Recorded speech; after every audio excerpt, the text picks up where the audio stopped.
आप तो 20 साल से हो, आप तो 10 साल से काम कर रहे हो, दान ले रहे हो, पैसा कमा रहे हो, कितनी सेवा की आपने। और मैं सेवा करता हूं तो तुम्हें देखा नहीं जा रहा। ब्रज के लाडले और बहुचर्चित भागवत प्रवक्ता मृदुलकांत शास्त्री जी हमारे साथ में मौजूद हैं। महाराज जी, पहले तो बहुत बहुत स्वागत हमारे चैनल में आपका। बहुत बहुत धन्यवाद बलराम जी। हालांकि मैं अपने दर्शकों को बता दूं, आज मैं तमाम सारे लोगों से चर्चा करने के बाद में और सुनते हुए कि क्या वाकई में वृंदावन में सेवा कार्य नहीं चलते हैं और चलते हैं तो कहां चलते हैं, वह मैं सुनता हुआ आज मृदुल जी के पास में आया हूं। हालांकि मैं सारी चीजें जानता हूं मृदुल जी के द्वारा क्या क्या सेवाएं की जाती हैं, लेकिन आज मैं आग्रह भी करूंगा आपसे, समय है कम से कम बताने का कि क्या क्या सेवाएं अभी तक ब्रजमंडल के लिए और ब्रजवासियों के लिए, अन्य बाहर से आने वाले श्रद्धालुओं के लिए भी आपके द्वारा की गई हैं। क्योंकि एक सोशल मीडिया पर एक वीडियो वायरल हो रहा है, शायद आपने भी देखा होगा, जिसमें उनके द्वारा ये कहा गया है कि ब्रज में और वृंदावन में कहीं पे भी कोई सेवा नहीं करता है, सिर्फ सेवा मैं करता हूं, मेरे यहाँ ही अन्य क्षेत्र चलता है, मेरे यहाँ ही सेवाएं की जाती हैं। दान कितने लोगों ने नहीं लिया, लेकिन लेकर उसका उपयोग क्या किया है।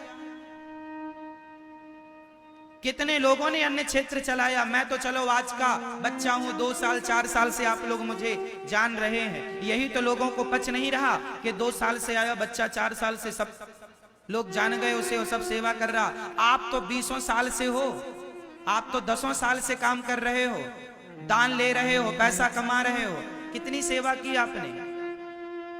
और मैं सेवा करता हूं तो तुम्हें देखा नहीं जा रहा। तो आज बताने का समय है, प्लीज मैं आग्रह करूंगा कि दर्शकों को भी बताएं और मुझे भी। प्रिय बलराम जी, पहले तो आपका धन्यवाद, आपने मुझे इस योग्य समझा और विश्वास जताया। ब्रजवासियों का विश्वास मुझे प्राप्त है और यही मेरे लिए सबसे बड़ी पूंजी है और मेरे लिए सबसे बड़ा सम्मान है।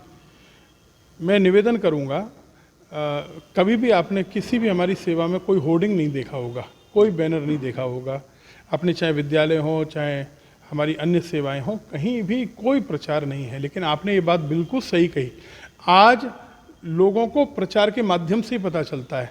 बाहर वालों को इस वीडियो को देखकर, ये वीडियो मैंने भी देखा और मैं बड़ा क्षुब्ध था, 5-6 दिन पहले का वीडियो है, और इसमें इस तरह इमेज दिखाई गई कि बाहर से आने वाले प्रवक्ता भी और ब्रज के जो मूल प्रवक्ता हैं वो भी सेवा नहीं करते हैं, केवल पैसा कमाते हैं। क्योंकि शब्द थोड़े गलत कहे गए कि आप लोग तो केवल पैसा कमाते हैं, आप लोग तो केवल दान लेते हैं, 20 साल से 10 साल से केवल पैसा इकट्ठा कर रहे हैं।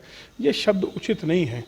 मैं कहूँगा सबसे पहले तो आचार्य अनिरुद्ध जी के बारे में कि वो भी अच्छी सेवा करते हैं, मैं उनकी भी प्रशंसा करूँगा। वो अन्न क्षेत्र चलाते हैं, कई हज़ार लोगों को भोजन भी प्रतिदिन उपलब्ध होता है। 30,000 की बात तो मैं नहीं मानूंगा, क्योंकि 30,000 की संख्या बहुत बड़ी होती है। और मैं मानसिंह जी की रसोई से क्योंकि जुड़ा हुआ हूँ, मैं जानता हूँ कि 15,500 भोजन जब बनता है लोगों का, और हमने कुंभ में भी देखा है, आपने देखा होगा, हम लोगों ने 2,21,000 लोगों को बैठाकर 1 महीने में भोजन कराया था।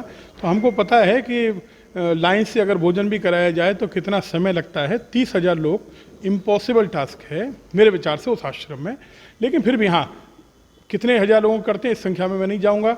लेकिन ये कहना कि मैं ही श्रेष्ठ हूँ, मैं श्रेष्ठ हूँ और मैं ही श्रेष्ठ हूँ, दोनों में अंतर है। यहाँ अभिमान आ गया। आप जैसे एक प्रबुद्ध व्यक्ति को अभिमान नहीं करना चाहिए। और हम लोग व्यासपीठ पर बैठे हैं, व्यासपीठ पर बैठकर अगर हम दंभ की बात करेंगे तो बड़ा शोचनीय हो जाएगा। और साथ साथ हम ये कहेंगे कि ब्रज में कोई सेवा ही नहीं करता था। मैं केवल वृद्ध माताओं की सेवा नहीं करता। कभी महाशय से कह दीजिएगा, कभी मिले तो, कि ये दास अनिरुद्ध ही एक ऐसा दास है जिसकी कथा सुन करके, जो ठाकुर जी की भगवान की ऐसी कथा सुनाता है कि हजारों बच्चे ऐसे हैं जो कथा सुन सुन के अपनी माताओं की सेवा करने लग गए हैं। मुझे सेवा करता देख सेवा करने लग गए हैं, मुझे सेवा करते देख वो भी सेवा करने लग गए। तो क्या ब्रजवासी बिना सेवा के, आप सब लोगों को पूछ रहे हैं, बाहर से जो विद्यार्थी आते थे वो कहाँ रहते थे? ये बाहर से जितने भी दर्शनार्थी आते थे, तीर्थयात्री आते हैं, वे कहाँ रहते हैं, वे कहाँ भोजन करते हैं, उनको ठहरने के लिए आसरा कौन देता है अगर ब्रजवासी नहीं करते थे उनके लिए? ये माताएं विधवाएं जो सैकड़ों वर्षों से बंगाल और उड़ीसा की भूमि से आती हैं, इनके लिए ठहरने का स्थान कौन देता है? क्या ब्रजवासी उपलब्ध नहीं कराते? आज ब्रजवासियों पर जब प्रश्न चिन्ह लगाया गया है तो मैं अवश्य बोलूँगा। बात भोजन की करें तो सुदामा कुटी ऐसा स्थल है, 1000, 1500 कितने भी व्यक्ति आए, सबको सम्मान से भोजन है। लेकिन कहीं बैनर तो नहीं है कि हम ही करते हैं। आप श्री बलराम बाबा जी के चले जाइए, जितने लोग आए सबका स्वागत है, भोजन है, कहीं बैनर तो नहीं है कि केवल हम ही करते हैं। आदरणीय श्री महावीर प्रसाद मानसिंह जी की रसोई आपने देखी है, 15,500 उसमें से केवल ब्रज में अकेले वृंदावन गोवर्धन में 5,500 लोगों को रोज भोजन। ऐसी कितनी संस्थाएं हैं। अगर इस तरह हम देखें तो क्या वृंदावन अकेले में केवल 2 से 3 लाख आदमी रोज मांगकर भोजन कर रहा है क्या अन्य क्षेत्र में? यह संभव नहीं है। बात सेवाओं की है। 6 विद्यालय हमारे चल रहे हैं। क्या आप लोगों ने कभी फेसबुक पर देखा? 6 सरकारी विद्यालयों का हमने जीर्णोद्धार किया, उनके संचालन में हम सहयोग करते हैं। कोई बैनर नहीं है, कोई होर्डिंग नहीं। हम ये नहीं कहते कि केवल हम ही चला रहे हैं। आप वृंदावन में 9 दिसंबर को 10 साल पूरे हो जाएंगे। मेरे छोटे भाई की स्मृति में हम लोग करते हैं सेवा। और श्री रविंद्र चमड़िया जी जब हमको सहयोग करते हैं तो मैं पैसा क्यों मांगूं? 80-90% वो देते हैं, बाकी का पैसा हम अपनी जेब से व्यय करते हैं। आज लगातार 8 किलोमीटर की सफाई के लिए हमारे कितने सफाई कर्मी भाई लगे हैं, 8 घंटे रोज मेहनत करते हैं। मैं खुद जाता हूँ, आपने देखा होगा, एकादशी को जाता हूँ, कभी पूर्णिमा अमावस्या को जाता हूँ, जब त्यौहार होता है उसके अगले दिन जाता हूँ, खुद झाड़ू लगाता हूँ, खुद नालियों में से कीचड़ निकालता हूँ। ये मेरे लिए कोई शर्म की बात नहीं है, मेरे वृंदावन की सेवा है, मेरा घर है। लेकिन इस सेवा का मैं बखान करके ये कहूँ कि मैं ही सेवा करता हूँ, मैं ही सफाई करता हूँ, ये गलत है। आप एम्बुलेंस, मोक्ष वाहन, बात दवाई की करिए, दवाई की फार्मेसी आपकी है। कोरोना काल में क्या स्थिति हुई आपने देखा? कोरोना काल में 20 लाख रुपए का स्टॉक था बलराम जी करते हुए, आज 1.25 लाख रुपए से ऊपर का स्टॉक नहीं है। क्या स्थिति है? मैंने अपनी जेब से कहाँ से लगाया। एक व्यक्ति जिसने 1 लाख रुपया दिया, उसके अलावा अगर कोई एक व्यक्ति ये कह दे, मैं सामूहिक रूप से कह रहा हूँ कि मैंने किसी से 1 रुपया भी लिया हो या किसी ने दिया हो, यहाँ अगर कोई ये कहता है दूसरों से पैसा दान में लेकर कहता है कि मैं ही सेवा कर रहा हूँ, आपकी सेवा कहाँ हो रही है? अपनी जेब से कहाँ हो रहा है? जब हम जमीनें खरीदते हैं, करोड़ों की जमीनें खरीदते हैं, तब फिर उसके लिए पैसा हमारे पास कहाँ से आता है? दान अपनी जेब से किया जाता है। प्रभु भगवान अपनी जेब से जो किया जाए उसको दान कहते हैं। यहाँ हम लोग इतने सामर्थ्यवान नहीं हैं, हम ब्रजवासी हैं, क्योंकि मांगते नहीं हैं, पैकेज नहीं लेते हैं, इसलिए बहुत दक्षिणा भी हमको नहीं मिलती। लेकिन जितना मिलता है, मैं और मेरे पिताजी हम लोग व्यय करते हैं। उसके अलावा आपने 1000 किसानों को जब हम लोगों ने आनंद लोक के सहयोग से, या 275 कन्याओं का विवाह हुआ, 9 टॉयलेट कॉम्प्लेक्स आपने बनाए अलग अलग स्थानों पर, नगर पालिका तक में टॉयलेट कॉम्प्लेक्स आपके द्वारा बनाया गया था। आज भी हम तैयार हैं।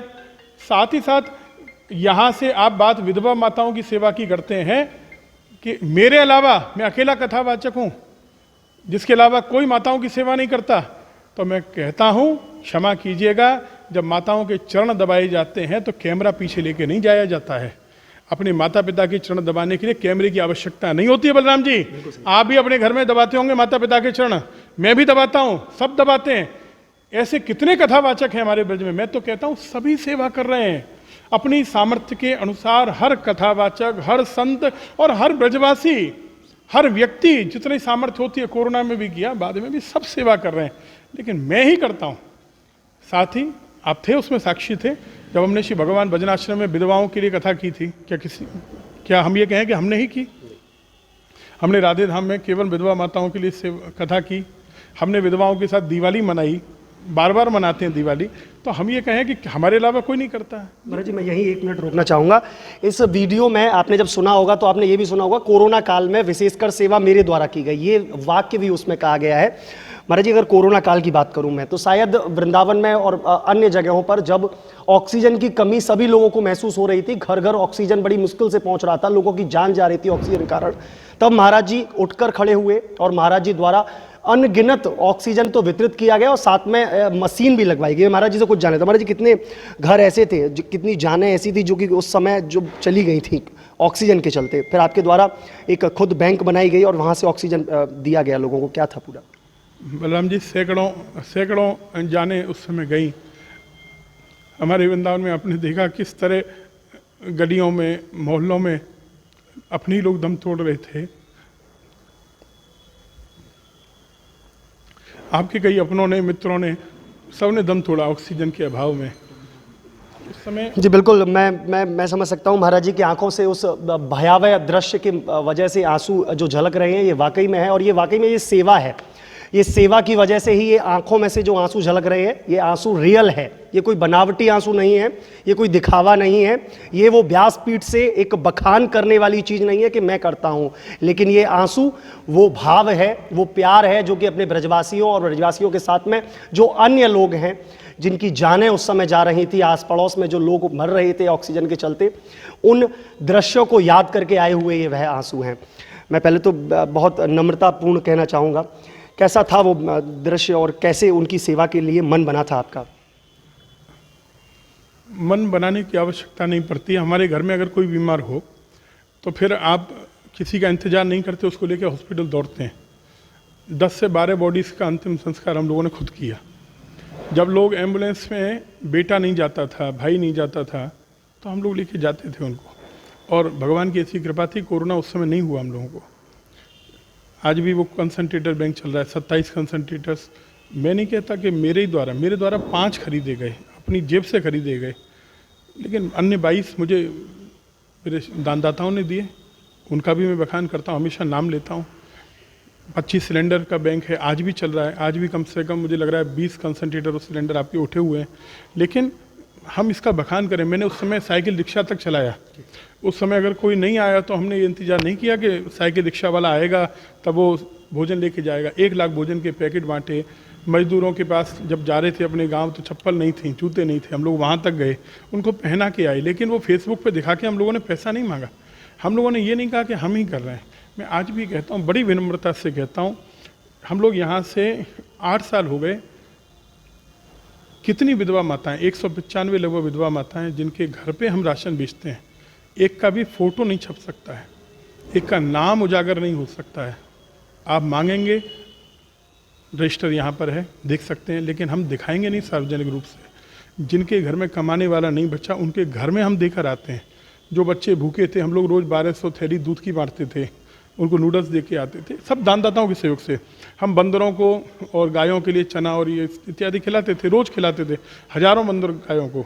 उसके भी बहुत मिसयूज़ किए गए, लोगों ने उसके फ़ोटो खींचकर दान मांग लिया बाहर से। ये सब होता रहेगा। मैं कहता हूँ कैसे भी करिए, लेकिन थोड़ी सेवा अपने रूप से कीजिए। ब्रजवासियों पर लांछन मत लगाइए। ब्रजवासी बड़े उदार हैं, बड़े प्रेमी हैं। ब्रजवासियों ने हमेशा उस व्यक्ति का सम्मान किया है जो विनम्र है। आप में विनम्रता बहुत थी, लेकिन कुछ समय से मुझे कष्ट हो रहा है। इस तरह की बात बोलने से अपना सम्मान जाता है। व्यासपीठ का सम्मान हमेशा विनम्र बने रहने में है। आप जितना झुकते रहेंगे उतना आनंद होगा। मैं पुनः कहूँगा, हमारे बहुत सारे मित्र, बहुत सारे ब्रजवासी, हर व्यक्ति अपने अपने अनुसार सेवा करता है। आचार्य अनिरुद्ध जी भी करते हैं, लेकिन यदि वो कहते हैं कि मेरे अलावा कोई नहीं करता, तो ये उचित नहीं है किसी प्रकार, और ब्रजवासियों पर ऐसे लांछन नहीं लगाना चाहिए। एक बार और मैं अपने दर्शकों को बता दूं, जो भी इस वीडियो को देख रहा हो, मेरे द्वारा भी कई बार महाराज श्री से ये कहा गया है कि किसी गरीब कन्या का विवाह होना है, महाराज जी आप कुछ थोड़ा सा सहयोग कर दीजिए। महाराज जी के द्वारा बेड, अलमारी तमाम बार मैंने खुद मांग करके लड़कियों को दिलवाए हैं। महाराज जी अभी तक कितने शादी समारोह अपने द्वारा कराए जा चुके हैं और कितनी कन्याओं का विवाह ऐसे हो चुका है? 4 सामूहिक विवाह हमने किए, जिसमें 275 कन्याओं का विवाह तो हम लोगों ने सार्वजनिक तौर पर किया ही। उसके अलावा मुझे लगता है करीब 300-350 विवाह अलग से हुए होंगे, जिसका कोई नाम हम लोग लेना उचित भी नहीं समझते। आज भी हम लोग अलग अलग स्तर पर ग्रुप चलाते हैं। अभी वृंदावन में हेल्प फॉर ह्यूमैनिटी हम लोग चला रहे हैं, जिसमें 50 रुपये वाला भी, 100 रुपये वाला भी, रिक्शा वाला भी, चाय वाला भी। आप जानते होंगे कितने ऐसे लोग हैं जो उसमें गुप्त दान करते हैं। किसी का नाम नहीं होता फेसबुक पर, न्यूज़पेपर में एक न्यूज़ नहीं छप सकती कि हम लोगों ने इसकी शादी में ये सहयोग किया। आज गाय दम तोड़ रही हैं। आज भगवान भजनाश्रम के माध्यम से यहाँ 4 शेड बनाए गए वृंदावन में, 2 शेड मानसिंह जी के द्वारा बरसाने में, 2 शेड गोवर्धन में बनवाए गए। हम ये लोग सेवा नहीं कर रहे क्या? अगर हम ये कहें कि हम ही कर रहे हैं, क्या आप गायों के नाम पर पैसा मांगकर नहीं ला रहे हैं? कौन नहीं ला रहा है? लेकिन आज कहाँ चले जाते हैं हम लोग। हम ये कहें हम ही सेवा कर रहे हैं, तो फिर गायों की सेवा कैसे हो रही है? फिर गाय मर रही है तो क्या हमारी आत्मा हमको कचोट नहीं रही है? मनुष्य की सेवा तो, मनुष्य तो जुबान वाला है, बोल देगा, लेकिन वो गाय किसके बोलेंगे? तो जो भी है, जो कहावत है नेकी कर दरिया में डाल, आपको भूलना चाहिए। प्रचार करने से सेवा नहीं होती है, प्रचार छुपाने से हमेशा सेवा होती है। छपा कर नहीं, छिपा कर सेवा की जाती है। बिल्कुल, मैं बिल्कुल, और एक यहीं की यहीं एक जानकारी और कर लूँ, शायद महाराज जी द्वारा अब तक सैकड़ों की संख्या में कथाएं की गई होंगी। क्या महाराज जी ये जो आजकल एक कल्चर चल गया है व्यासपीठ से बैठने के बाद में, मतलब कथा कम और भाषण ज़्यादा, राजनीतिक भाषण के सीता मैया ऐसी थी या वो वैसा था, इन्होंने सेवा नहीं की, मैं सेवा करता हूँ, क्या ये उचित है? ये वाकई में व्यास गद्दी की मर्यादा है? ये आपने बहुत बढ़िया प्रश्न किया बलराम जी, मुझे तो बहुत दिन से कचोट रहा है ये ऐसे इस तरह से किसी नीति का श्लोक। हमको सोच समझ के बोलना पड़ेगा कि हर चीज़ व्यासपीठ पर नहीं बोली जा सकती। अगर चाणक्य ने भी कहा तो भी नहीं बोली जा सकती, क्या बोलना है क्या नहीं बोलना। दूसरी बात, दान के बारे में लगातार बोला जा रहा है, दान की लिस्ट सुनाई जा रही है, 4 घंटे की कथा में भजन कीर्तन इत्यादि करके कथा के लिए समय कहाँ बच रहा है। हम यजमान का उद्धार कैसे करेंगे, उसका मोक्ष कैसे करेंगे, उसकी कामना की पूर्ति कैसे करेंगे। और सबसे बड़ी बात, एक और प्रश्न में यही एक और बात उठाता हूँ। आपने एक और वीडियो देखा होगा किसी और महाशय का, व्यासपीठ की मर्यादा बिल्कुल तार तार कर दी है। वही स्वस्तिक वाले महाराज जी बिल्कुल बिल्कुल, आपने देखा होगा ओढ़नी पहन के नाच रहे हैं, फिर व्यासपीठ पे खड़े हो गए, ठुमके लगाने लगे। ये व्यासपीठ की मर्यादा है क्या?